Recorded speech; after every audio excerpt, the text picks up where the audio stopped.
Welcome to Cooking with the Cook Sisters, brought to you by the United States Botanic Garden. We're very pleased to be with you regularly to offer online cooking demonstrations and home garden tips. Hi, I'm Danielle Cook. With Mother's Day just around the corner, I thought it would be nice to celebrate the day with an unusual cake infused with fresh herbs. Then, the other cook sister, Adrienne, will show us how to plant warm weather annuals like tomatoes and peppers and zucchini to get the best results. First, let's get baking. Fresh thyme and lavender buds will be the floral component to this cake.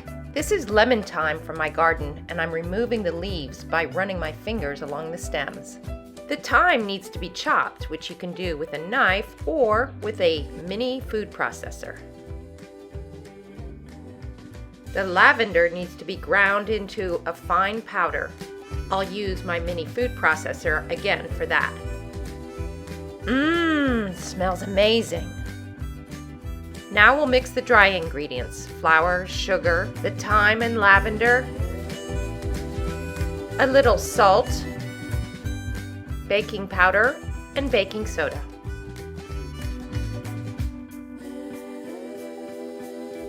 This cake uses coconut oil instead of butter. The coconut oil is melted and added to the wet ingredients.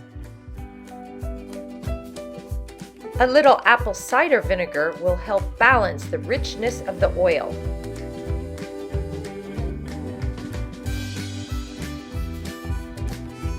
Add the wet ingredients into your flour mixture.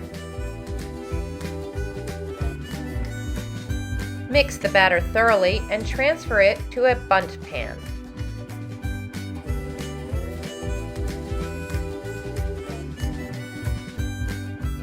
Spread the dough evenly in the bundt pan. It goes into a 350-degree oven for about 30 minutes. While the cake is baking, we'll make our crème fraîche vanilla glaze.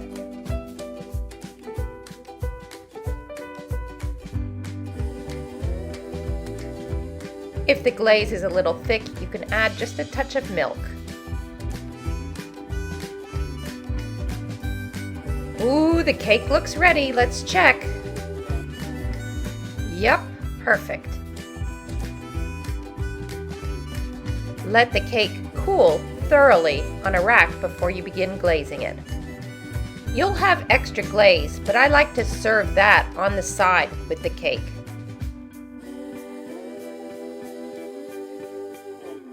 We're going to finish our floral cake by decorating with edible flowers, and I'm going to use Virginia red buds. But other wonderful edibles include violas or pansies, even rose petals, nasturtiums. So have fun with it.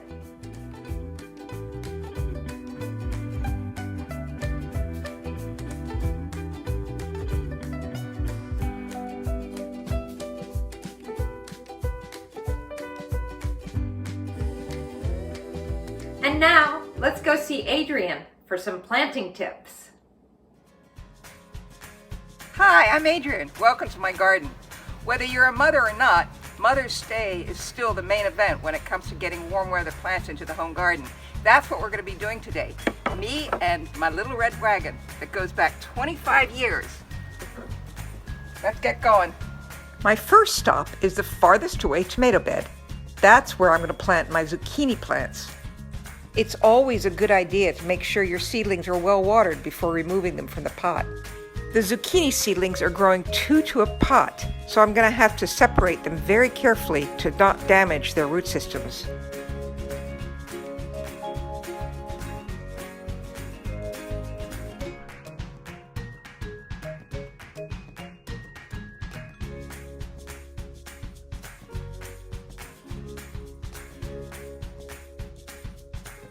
In addition to zucchini, other varieties that don't tolerate cold well are eggplant, tomatoes, summer squash, and of course, cucumbers like these little guys.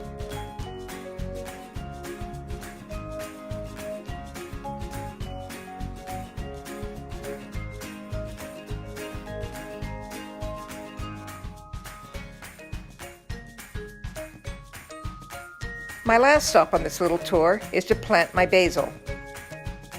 Basil is particularly sensitive to the cold, not liking anything below 60 degrees. A good rule of thumb is to wait until May 15th to plant them. These are large and well-developed plants. Even so, because I'm getting them in so early, I'm going to have to protect them for the next couple of weeks.